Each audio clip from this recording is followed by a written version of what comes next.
అని చెప్పి అతిథి పూజ యొక్క ధర్మం ఇక్కడ గొప్పగా చెప్తూ ఉన్నారు. విద్యాదాత అన్నదాత చ భయత్రాత చ జన్మదః కన్యాదాత చ వేదోక్త నరాణాం పితరస్మృతాః.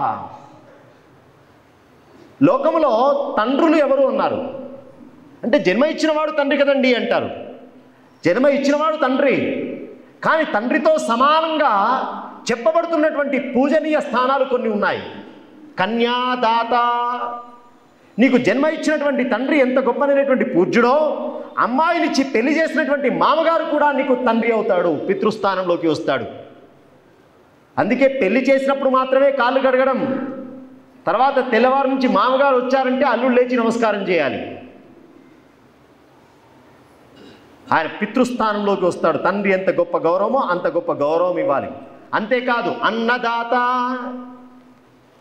ఆకలి అవుతున్నప్పుడు అన్నం పెట్టినవాడు కూడా తండ్రితో సమానం. విద్యాదాత, జ్ఞానాన్ని ఉపదేశం చేసినటువంటి గురువు కూడా తండ్రి స్థానంలోకి వస్తాడు. కాబట్టి ధర్మశాస్త్ర రీత్యా ఇంతమంది పితృస్థానంలోకి పితృస్తుల్యంగా గౌరవింపబడాల్సినటువంటి వారు. పార్వతీదేవి అంటూ ఉన్నది పరమేశ్వరునితో, ఏ అతిథి అయితే, ఎందుకండి మనం చాలా బిజీగా ఉన్నాం కదా, ఒక గంట తర్వాత రమ్మనొచ్చు కదా, రేపు రమ్మనొచ్చు కదా. ఏ అతిథి అయితే ఇంటికి వచ్చి నిరాశతో వెళ్ళిపోతాడో ధర్మశాస్త్రంలో చెప్తూ ఉన్నారు. పార్వతీదేవి ఎంత తొందర పెడుతున్నా చూడండి. భార్య భర్తకి ఏ రకంగా ధర్మం చెబుతున్నా, ఆయనకు తెలియనివాడు కాదు, ఇది మనకు తెలుసుకోవడం కోసం భార్యాభర్తల మధ్యలో జరుగుతున్న సన్నివేశం. ఏ వ్యక్తి అయితే అవసరార్థమై మన ఇంటికి అతిథిగా వచ్చినాడో, అతిథి అంటే ఇంకొకటి కూడా అర్థం చేసుకోవాలి, రోజు వచ్చేవాడు అతిథి కాదు. రోజు కరెక్ట్ డిన్నర్ టైం ఏమిటి, లంచ్ టైం ఏమిటో తెలుసుకొని టైంకు దిగేవాడు అతిథి కాదు.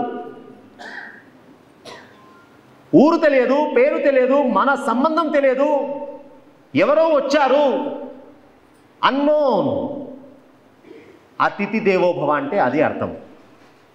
ఆయనను భగవత్ స్వరూపంగా భావన చేసి పూజ చేయాలి.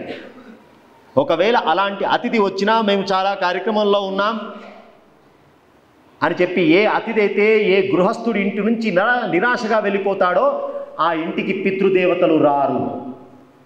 మీరు ఎన్ని శ్రాద్ధాదులు చేయండి, పితృదేవతలు రారు.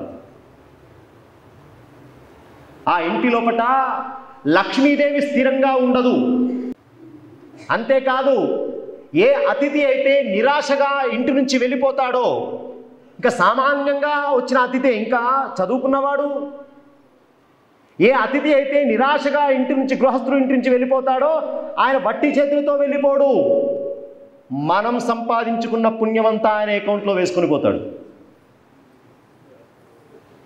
ధర్మశాస్త్రం చెబుతున్నమాట.